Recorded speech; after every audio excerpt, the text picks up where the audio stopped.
แถลงอย่างเป็นทางการสำหรับคดีไอ้เคยข่มขืนและฆาตกรรมน้องเมียที่เมืองละมานแขวงเซกอง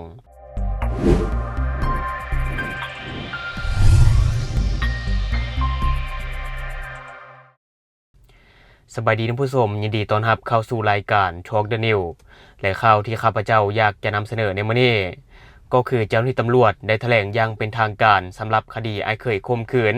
และฆาตกรรมน้องเมียที่เมืองละมานแขวงเซกองซึ่งกลายเป็นข่าวดังใน2 อาทิตย์ที่ผ่านมาและสังคมก็แห่วิพากษ์วิจารณ์ฆาตกรแต่ในตอนนั้นเองยังบ่มีรายละเอียดของเหตุการณ์เทื่อแต่ว่าในปัจจุบันนี้เจ้าหน้าที่ที่เกี่ยวข้องได้ออกมาชี้แจงอย่างละเอียด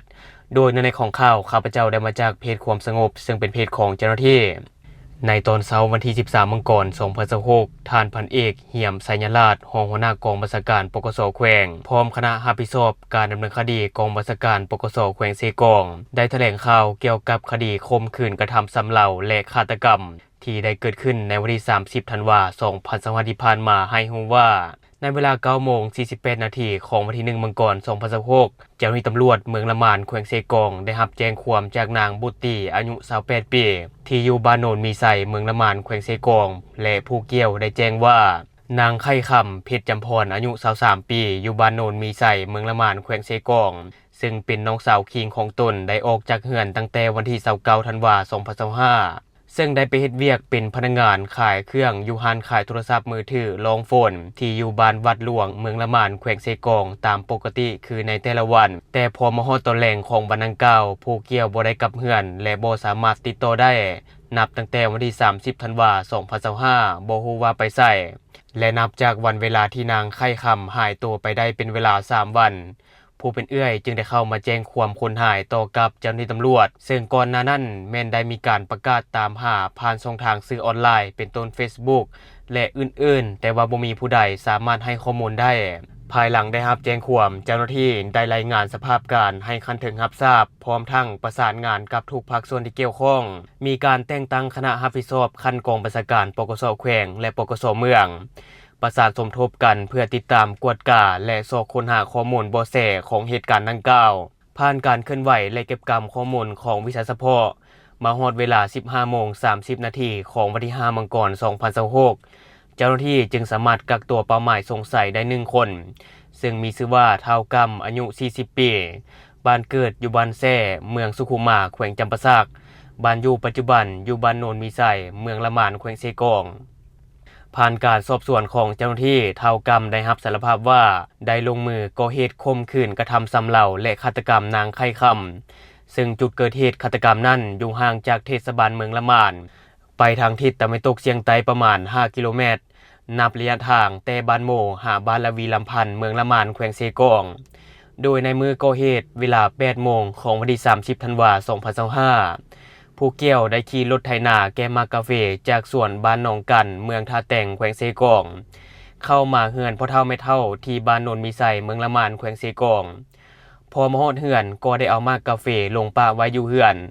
หลังจากนั้นก็ได้นำเอารถไถนาไปซ่อมแปลงอยู่ร้านแห่งหนึ่งอยู่ที่บ้านวัดหลวงเมืองละมานแขวงเซกองพอฮอดเวลา 14:03 นาทีของมื้อเดียวกันเฒ่ากำได้โทรหานางไข่คำผู้เป็นน้าสาวก็คือน้องเมียของตนที่กำลังเฮ็ดเวียกอยู่ร้านขายโทรศัพท์เพื่อขอยืมเงินจำนวน 100,000 กีบมาจ่ายค่าซ่อมแปลงรถหลังจากนั้นนางไข่คำก็ได้ขับขี่รถจักรเว็บไอสีแดงดำป้ายทะเบียนยพ9514สวรรณเขตเพื่อเอาเงินมาให้เฒ่ากำหลังจากได้เงินแล้วเฒ่ากำก็ได้ใช้เล่ห์เหลี่ยมเพื่อให้นางไข่คำเอารถจักรไปส่งตนอยู่สวนกาแฟของพ่อเฒ่าแม่เฒ่าอยู่ที่บ้านหนองกันเมืองท่าแตงแขวงเซกองจากนั้นทั้งสองก็ได้พากันขี่รถจักรซ้อนกันโดยแม่นางไข่คำเป็นผู้ซ้อนท้ายขี่รถไปทางบ้านโมมุ่งหน้าไปทางบ้านตอกเสมิงเมืองละมานแขวงเซกองพอไปใกล้จะฮอด3แยกลงไปทางบ้านละวีลำพันธ์ประมาณ300เมตรเฒ่ากำก็ได้พานางไข่คำแวะเข้าทางห้อมแล้วใช้วิธีพยายามข่มขืนกระทำซ้ำเล่าแต่ย้อนนางไข่คำขัดขืนผู้เกี่ยวได้ใช้กำลังบุกปั๊มและใช้2มือบีบคอจนเฮ็ดให้นางไข่คำสลบและเสียชีวิตจากนั้นก็ได้แก้เอาเสื้อซ้อนของผู้เสียชีวิตมัดแขน2ข้างเข้ากันแล้วแก้ศพของผู้เสียชีวิตไปปะไว้อยู่ป่าแคมป์ห้อง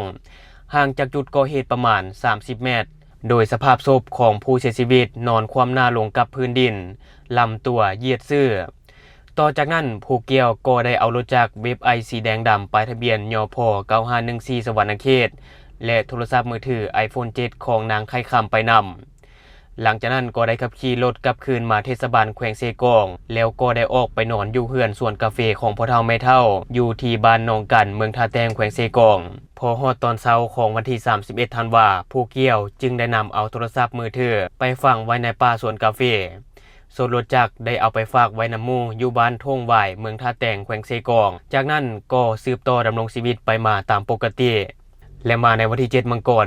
2026เจ้าหน้าที่ได้หีบโหมของกลางที่พัวพันกับคดีดังกล่าวไว้ซึ่งรวมมีโทรศัพท์มือถือยี่ห้อ iPhone 7 จำนวน1หน่วยรถจักรเว็บไอสีแดงดำป้ายทะเบียนยพ9514สวรรณเขตจำนวน1คันส่วนประวัติย่อและสายพัวพันครอบครัวของผู้ต้องหา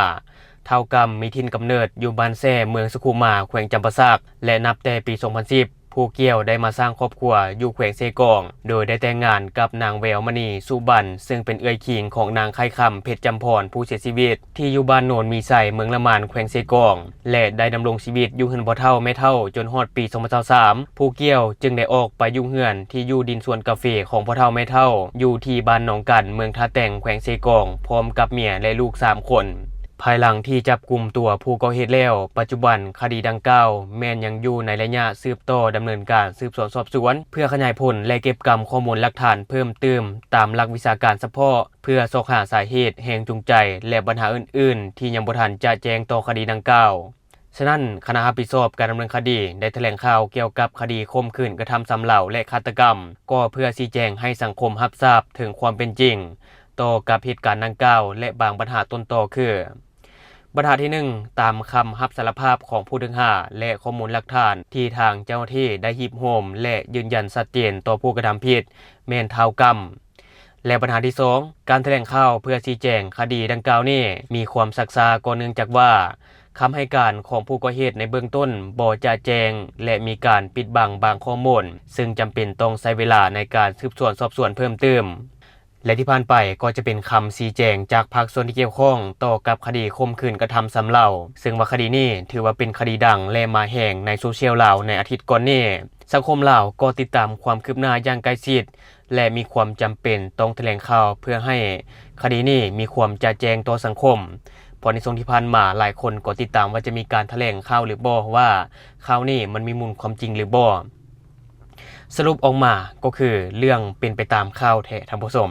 แต่ว่าในก็ตามก็ต้องขอแสดงความเสียใจนำครอบครัวของผู้เสียชีวิตด้วย